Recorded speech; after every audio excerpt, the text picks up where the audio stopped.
Midterm வந்துச்சு இந்த plan, குவார்டர்லிக்கு இந்த பிளான்ற, ஹாஃப் இயர்லி எப்போ கரெக்டாக உட்காந்து பிளான் போட்டு ஒர்க் பண்ணிடணும், ஜான்வரி டிசம்பர் அப்படின்னு சொல்லி பிளான் மேலே போட்டு போட்டு செக்லிஸ்ட் டூலுடிஸ்ட் எல்லாமே எழுதி டயர்ட் ஆகிட்டோமா.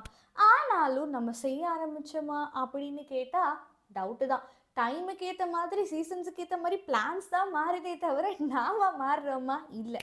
ஸோ இந்த சுச்சுவேஷன்லாம் இப்போ கரெக்டாக 12th ஸ்டாண்டர்ட் ஸ்டூடெண்ட்ஸ் இருக்காங்க. அது தப்பு இல்லை, இந்த சுச்சுவேஷன் எல்லாத்துக்குமே வரும் தான். பட் இதை நாங்கள் ப்ரிடிக்ட் பண்ணி முன்னாடியே சொல்லும் போது யாராவது ஒருத்தவங்க யோசிச்சிருந்தாங்கன்னா இந்த ரெக்ரெட்டை இப்போ அவங்க ஃபீல் பண்ணுற அந்த ஃபியராக இருக்கட்டும், இல்லை இந்த பதட்டமாக இருக்கட்டும், இது நம்ம அவாய்ட் பண்ணிடலாம் கம்ப்ளீட்டாக.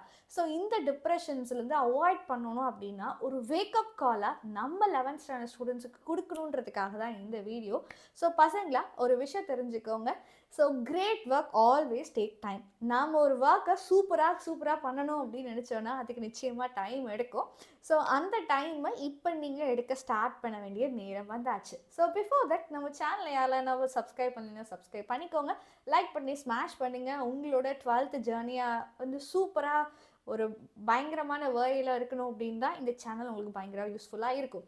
ஸோ பசங்க ஃபர்ஸ்ட் இது நம்மளுக்கான டைம். இப்போ நீங்கள் லீட் எடுக்க ஸ்டார்ட் பண்ணுறதுக்கு கரெக்டான டைமுக்கு வந்தாச்சு.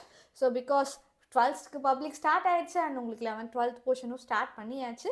ஸோ இப்போவே நம்ம முழிச்சு ப்ரிப்பேர் பண்ண ஸ்டார்ட் பண்ணோம் அப்படின்னா நம்ம ரேஸில் கொஞ்சம் ரொம்ப தூரம் முன்னாடியே நம்ம ட்ராவல் பண்ண ஆரம்பிச்சிரும். ஸோ ஸ்லோ அண்ட் ஸ்டெடியாக நம்ம இந்த ரேஸை வின் பண்ணலாம். ஸோ கரெக்டாக பசங்களா? ஓகே, ஆக்சுவலி எப்பயுமே ஒருத்தங்க நம்ம இன்ட்ரடியூஸ் பண்ணுவோம்னு நினைப்போம், கரெக்டாக? ஸோ நார்மலி கிளாஸ் இன்ட்ரொடக்ஷன் வந்து எல்லாரும் அவங்கவுங்க நேமாக சொல்லுவாங்க.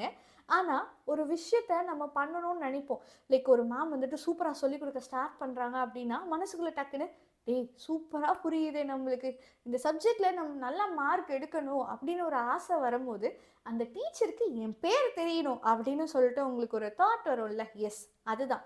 நீங்கள் உண்மையிலே 12th மேக்ஸை நல்லா பண்ணணும் அப்படின்ற ஆசை தாண்டி நான் நல்லா பண்ணிடுவேன், எனக்கு தெரியும், இப்போது என்னோட பேர் உங்களுக்கு தெரியணும் அப்படின்னு நினச்சிங்க அப்படின்னா you can give a proper introduction. So இந்த இன்ட்ரொடக்ஷனில் நீங்கள் உங்களோட நேம் அண்ட் இந்த பப்ளிக்கில் நீங்கள் என்ன மார்க் எழுத ஆசைப்படுறீங்க அப்படின்றத எனக்கு நீங்கள் கமெண்ட் செக்ஷனில் சொல்லலாம். பிகாஸ் அப்படி தெரியும் ஓகே எத்தனை ஸ்டூடெண்ட்ஸ் இங்கே உண்மையிலே ஒர்க் பண்ண ஆசைப்படுறாங்க அப்படிங்கிறத நாமளும் தெரிஞ்சுக்கலாம். ஸோ பசங்களா உங்களுக்கான டீட்டெயிலிங் ஃபஸ்ட்டு விஷயம் என்னென்னா 12th மேக்ஸில் எத்தனை சாப்டர்ஸ் இருக்குன்னா it's actually usual like 12th 11th மேக்ஸில் இருக்க அதே 12 சாப்டர்ஸ் தான், பட் டிஃப்ரெண்ட் ஹெட்டிங்ஸ். ஓகேங்களா?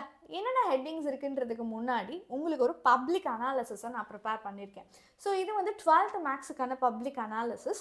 ஸோ 2021 25 வரைக்கும் லாஸ்ட் 5 இயர்ஸுக்கான பப்ளிக் அனாலிசிஸ்.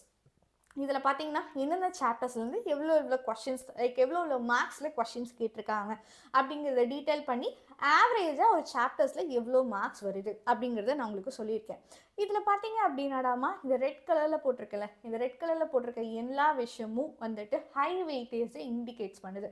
ஸோ கிட்டத்தட்ட ஒரு 7 சாப்டர்ஸ் வந்து நம்மளுக்கு ஹை வெயிட்டேஜாக இருக்குது. அதில் பர்டிகுலர்லி திஸ் 6 சாப்டர்ஸை நம்ம சொல்ல முடியும்.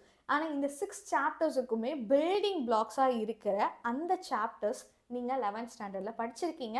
ஆனால் இதை நிறைய பேர் ஸ்கிப் பண்ண ஒரு விஷயமா இருக்கட்டும். ஸோ 7th சாப்டர் படிச்சிருப்பீங்க, ஆப்வியஸ்லி 8th சாப்டர் படிச்சிருப்பீங்க, ஆனால் அவ்வளோ டீட்டெயிலிங்காக படிச்சிருப்பீங்கன்னு கேட்டால் தெரியாது. நீங்கள் எல்லாருமே மறந்துடுவீங்க. ஏன்னா 12th ஸ்டாண்டர்ட் ஸ்டூடெண்ட்ஸ் எக்ஸ்பீரியன்ஸ் பண்ணுறதை நான் சொல்கிறேன். நீங்கள் படிச்சிருந்தாலும் ஈவன் அவங்க கூட பப்ளிக்குக்காக கொஞ்சமாச்சே படித்தாங்க. நம்மளுக்கு பப்ளிக் இல்லைன்றப்போ நம்ம ரொம்ப லெத்தாஜிக் ஆகிட்டோம். ஸோ இந்த சாப்டர்ஸில் ஏதாவது கொஞ்சம் எனக்கு டச் இருந்தாலே ரொம்ப பெரிய விஷயன்ற மாதிரி இருக்குது, கரெக்டாக? ஸோ அதனால தான் இந்த சாப்டர்ஸ் எல்லாமே இப்போ உங்களோட செக்லிஸ்ட்டாக வைங்க, கரெக்டாடாமா? இன்னும் 1 month டைம் எடுத்து இந்த சாப்டர்ஸ்க்கு ப்ரியாரிட்டி கொடுத்துட்டு தென் கோ டு 12th. அப்போ தான் அது ஒரு ஸ்மூத் ஸ்டார்ட்டாக இருக்குன்றது ஏன் பிலீவ். ஸோ பசங்களா இதெல்லாமே strong foundational courses for your 12th maths. அப்போ இதில் வெல்வெஸ்ட்டாக இருக்க வேண்டியது நம்மளோட கடமை தான். அப்போ தான் 12th மேக்ஸை சூப்பராக பண்ண முடியும். ஸோ அதுக்காக உங்களுக்கு formula sheets very important. Differentiation இன்டெகிரேஷனுக்கு ரொம்ப ரொம்ப இம்பார்ட்டண்டான விஷயமே ஃபார்முலா ஷீட் தான். ஸோ எனக்கு நீங்கள் அதை எப்படி யூஸ் பண்ணலனாலும் பரவாயில்ல, ஆனால் ஃபார்முலாஸ் தெரியாமல் 12th மேக்ஸ் வர்றது ரொம்ப கஷ்டம். So I want my students and my dear students to learn. நீங்கள் ஒரு ப்ராப்பராக எந்த ஒரு கஷ்டமும் இல்லாமல், கஷ்டம் மீன்ஸ் கிராஜுவலாக இன்க்ரீஸ் ஆகிறது தான் நம்மளுக்கு வேணும். Sudden rice R sudden something வந்து உண்மையிலே இந்த உலகத்தில் வந்து பயங்கரமான ஆட்டத்தை ஆடிடும், கரெக்டாக? அது நம்மளுக்கு வேண்டாம்.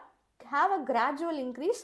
ஸோ கொஞ்சம் கொஞ்சமாக படிப்படியாக முன்னேற அந்த முன்னேற்றம் நம்மளுக்கு இருந்தாலே சூப்பராக எல்லா விஷயத்தையும் அச்சீவ் பண்ண முடியும். ஸோ பசங்களா, this is your time.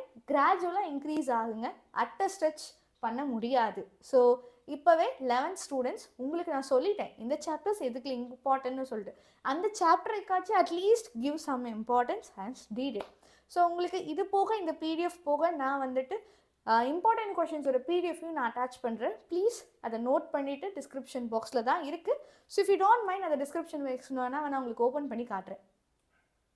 So இதுதான் நம்ம சேனல். நம்ம சேனலுக்கு ஒவ்வொரு வீடியோஸ் அண்ட் ஒவ்வொரு வீடியோஸ் கீழேயும் பார்த்தீங்கன்னா உங்களுக்கு டிஸ்கிரிப்ஷன் பாக்ஸ் இருக்குது. அந்த டிஸ்கிரிப்ஷன் பாக்ஸில் எல்லாத்துலேயுமே பிடிஎஃப் இப்படி தான் அட்டாச் ஆவாங்க.